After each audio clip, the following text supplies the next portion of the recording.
Cheap Not Broke fam. What's going on, everybody? It's Malcolm, your host of the Cheap Not Broke channel, where we talk everything money and how to get value out of the money and the things that you got. If you haven't, please hit that like button, hit that subscribe button so you can stay in tune on what we got coming and what I got for you. Because we all talking about the money. We always talking about what the heck is going on and how can you get more from your dollar. Because we squeeze the dollar so tight, the president screamed. Anyway, today's video is Hollywood still worth it? Is Hollywood still worth it? You know, long time ago, people used to always want to move out to Hollywood, be a movie star, be famous, get all this money, all this fame, all these good things. But now, look at the writer's strike. And now it's really coming out how much money these people are making. And they're not making as much money as you thought they were. And that is insanity, is it not? It is not insane. It's crazy to think that, man, you got all these people on these TV shows, writing, all these actors. You thought everybody was famous and rich, and that's not true. If you really think about it, acting's no different than being on a sports team. You got one or two stars, and then you got everybody else. And everybody else does not get paid the same as the star. It's all about that draw, ladies and gentlemen. Who is the draw? Who is bringing in all the money? That's what we want to know, and that's what we care to talk about. The question is it still worth it to move all the way across the country to California to pursue a dream to get paid that little bit of money? Because understand, I think if I'm not mistaken, it's $25,000 or $29,000 that you got to make to have health insurance in acting. Now I act, and I got a regular damn job. Let me get it straight. I've been on a ton of auditions, ton of them. I've only booked maybe 4 or 5 things. And is it because I'm not talented? No. It's a lot of other things that go into place. It's politics, relationships, management, all kind of things that go into place. And all these things matter when you're trying to get in. Does this stuff help you? Or does it hurt you? Oh man, messing with the sign. Does this stuff help you or does it hurt you? That is the question. And that's what we want to know. Does this stuff still seem worth it? Because if you come out here, you come out to be in Hollywood, look, you may or may not be famous. You may or may not be a big time actor. I don't know, but you got to do the same amount of work. And as you see, because I got some friends who write, I got some friends who are actors. Hey, you don't make a lot of money. And even if you still do get an opportunity to get on a TV show or whatnot, that money still has to last you because you may not get another TV show or another film for God knows how long. Think about this. Think about your favorite TV show. Your favorite TV show. How many times have you seen those actors go off and be in other projects? It's not like you get another project in 2 weeks. It takes time. And then your age, your demographic, it's so many things that have to do with it. So, I mean, if you don't really truly love being an actor, being a writer, is it still worth it? Because as you see, they dominate. The unfair thing about it is it's no different with Hollywood. When this country was founded, it was founded by rich, wealthy white men, and that's still who the country favors. You got to be rich, wealthy, and white. Why? Because of the relationships. You can get rich and wealthy and all this good stuff, but when you get to the top of the iceberg, relationships are going to matter. You have to have relationships. Just like a lot of these companies, they have lobbyists. They have people out there lobbying for them, and that's how they're getting all this stuff done. We, the people, don't have a lobbyist. We can't lobby. Actors have a union, yes, which is great, but I don't think you can lobby. You can't lobby. So what do you do in those situations? How do we make this work? How do you still figure out how to pursue your dream in acting and still make a living? I mean, because they paint it to you as it's the American dream. Well, let me tell you something. Dreams can turn into nightmares real quick. Let's not act like that. And dreams are still things that you don't always realize. You still got to work for a dream. Dream is still a fantasy thing. It's like the inception of the idea. That's the dream, but you still got to go pursue it and make it happen. And in Hollywood, it just seemed like it's really getting difficult for that. They have AI out here wanting to write for the actors. Now, me personally, I don't think that's going to happen because AI can't account for all the human emotions, all the different things that humans know. I mean, let's be honest. We still have, let me tell you something like this. Until we can figure out when you can call in and text and get AI to do what you need to do. You've been on customer service. Hello, my name is Ralph, and I'm here to help you. I'm an automated telegram service, and I will be helping you. Representative, because you can't help me. They can't do nothing for you. Them people don't know what's going on. You type in the stuff, they ask you the same question. I did not understand. Could you repeat that? Let me get some help for you. Come on. That stuff is only there for simple questions. Most of the time when you call it in, it's not that it's a lot more complicated. That's why you don't want to speak to those people in the first place. So all this AI stuff, AI is not as good as you think it is. So if AI can't help me on customer service, if AI can't book my flight, let me give you an example. I just flew with somebody. I flew with this new airline named Breeze. Breeze, they're okay. I flew with them because they had a straight flight. Would I do it again? Yeah, because they got the straight flight. But service, and not so much. Here's the thing. So Breeze, they cannot help you at the counter. They have to have someone else, or you have to get on, you have to get online and send a text message or get on Facebook. What kind of stuff is that? My flight has been canceled or my flight is delayed. I'm trying to get some real information. They can't even tell you that. That's where we're at with this stuff. You're on AI, they can't even help you.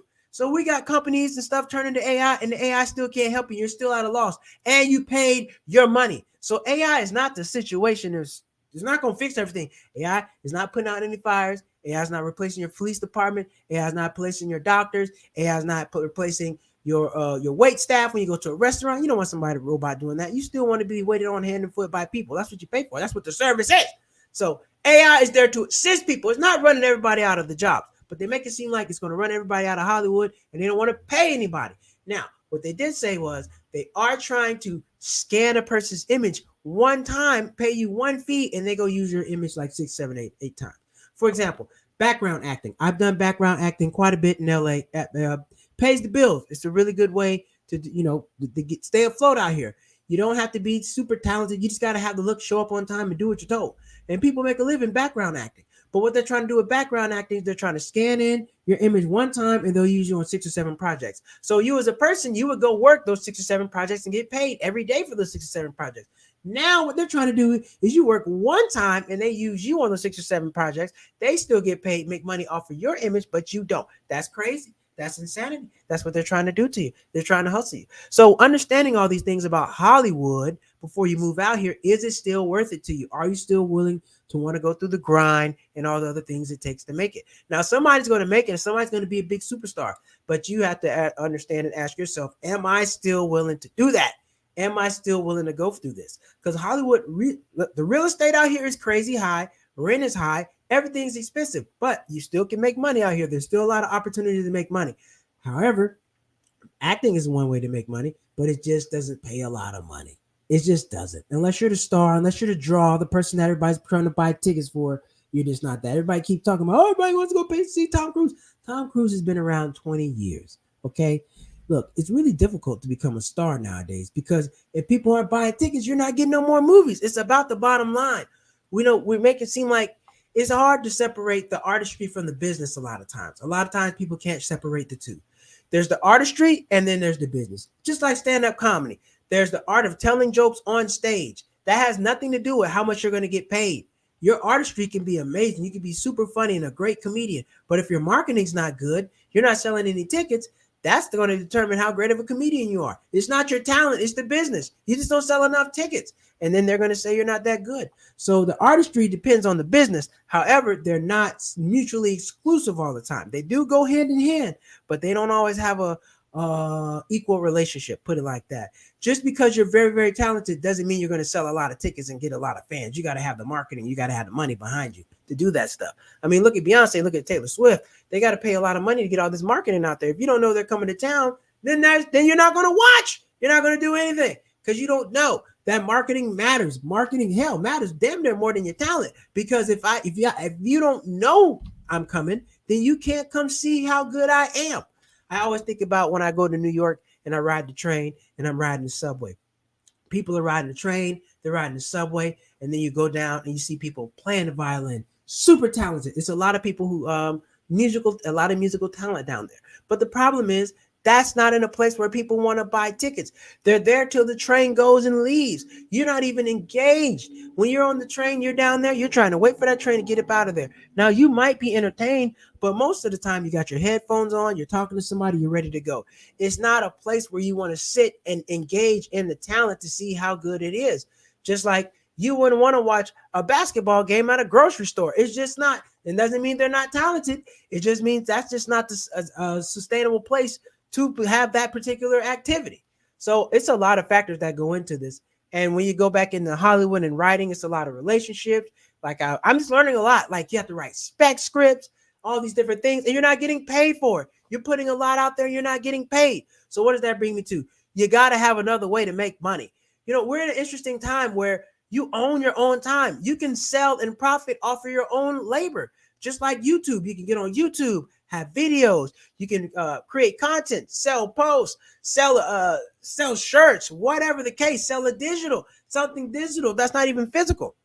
You own your own labor now. It just takes a lot of work, and it's not easy. And you're not going to get the results as fast. Like when you have a job, you get the results pretty quick because you have a check. You get the check in 2 weeks. You do the work, you get paid. Great, amazing. But not always with this. This is not something you're always going to get paid with immediately. This is something that you got to wait it out. And then, you just got to go through the levels and the hoops. And you may not, promotion, like at a job, you may or may not get promoted, but you can go leave that company, go to another company, get promoted, and get paid your worth. In Hollywood, there's only so many companies and so many places that you can work. So you can't just like, I'm going to go to another state and do this. You're going to run it back into the same people. And that's just how it goes. They say we're in America, a place of open competition and free market. I disagree with that. Everybody, once they get into a market, they not wanting you to compete. That's just what they say on the outside. Oh, come on. When you get inside, not everybody and not all. That's what they're really telling you. They're not telling you the truth. This is how it goes, man. They want you to come out here and put yourself out there and go through all these auditions and write and not make any money. You may not be a superstar. You still got to pay your bills. Some people go to college for this stuff. They got to pay student loans. And then you're putting your life on hold because you want to have children in the family, and you can't do that because the writing's not paying enough. It could be a mess. It can be a lot. So, is it still worth that dream? Is it still worth moving all the way across country and doing this? I'm not saying you shouldn't, but you got to figure out another way to make money besides that. It just has to be, even if you get famous, get a little bit of fame, you got to figure out how can you get some endorsement deals? How you can get a brand deal? How can you partner with other people and leverage your relationships from acting, comedy, whatever, to still make money, whether that's writing a book, whether that's creating a podcast. You got to do something else. A lot of what we're good at, our talent, is the platform and a springboard to do other things and make money other ways. Like just if you're an actor, you might end up doing products. Marketing products. You might do a toothpaste commercial, whatever. You might do all kind of different things. But you got to figure out a way. How can I, if you're going to move to Hollywood, be a writer, how can I write, leverage my relationships in the writer's room or whatever fame do I get from this and make more money? Because you hear a lot of people, they're having to go get regular jobs and do other things. So at that particular point, you're not being able to leverage your relationship as a writer, as an actor. You got to go find another job versus, when you work in other industries, you can pick up the phone. Somebody else has a company, they can call you up. A lot of people do not own production companies, movie studios. So you can't just call up a buddy and go work. You got to go get a regular job. And like one of these gentlemen were talking about, people recognize him. They know his name, and they see his resume. Like, I've written for this TV show. What the heck are you doing here? I need to make money. People aren't there just for the fame and just for the notoriety. They're there to make money. And Hollywood, from the outside looking in, looks like a very lucrative business. You see the fame, you see the superstars, you see this, but you only see a concentrated few people making the money. When you look at a movie, you only see like less than 5 people on the poster. There's probably 50 or 60 people in the film. No less than that. But you only see a few people on the poster, if not one. That's the person, that's the draw, that's the person getting all the money. And then as time shifts, you may not even still get all that money. There are people who were superstars in the 90s and the early 2000s that aren't right now. There are people who are superstars right now that won't be that in 10 years. So it's an up and down business. It's tough, but you got to really ask yourself, is it worth it? If it is worth it, you got to buckle up. Be financially smart, be financially literate with your money. Money's not going to come overnight. It's not going to just fall out the sky. You got to be smart. You got to hustle up and get that bread, baby. That's like me. I'm out here doing this comedy thing. I got an accountant. I'm an accountant. I got comedy. I have a podcast. I got like 6 different ways to make money, and they don't always make no damn money, but I got to keep on trying because one of them is going to work. And if one gets cut off, I can tap on the other, and I can tap on the other, and I tap on the other. It's almost like, you wouldn't buy 1 bottle of water. You're going to have 6 or 7 bottles of water. In case you get thirsty, you can get some more water. By the way, let me hit you with this. Head over to cheapnotbroke.com. Grab yourself a t-shirt, cheapnotbroke.com. We got all the apparel over there. Got the large, XXX, 3X, whatever you want. I got the t-shirts. We got new material. We got It's very soft. It's summertime. It's hot. As you can see, I'm a little hot. We don't have no AC in LA. I'm about to get me one because I can't sweat it out of here. But even if I still had one, I got to turn it off so I can talk to you because it'll make all that noise. But what I'm saying is this. Is Hollywood still worth the dream? Because it doesn't seem like it's about the money. It's got to be about something else. It's got to be about great storytelling. It's got to be about you want to be a part of an industry that's making change.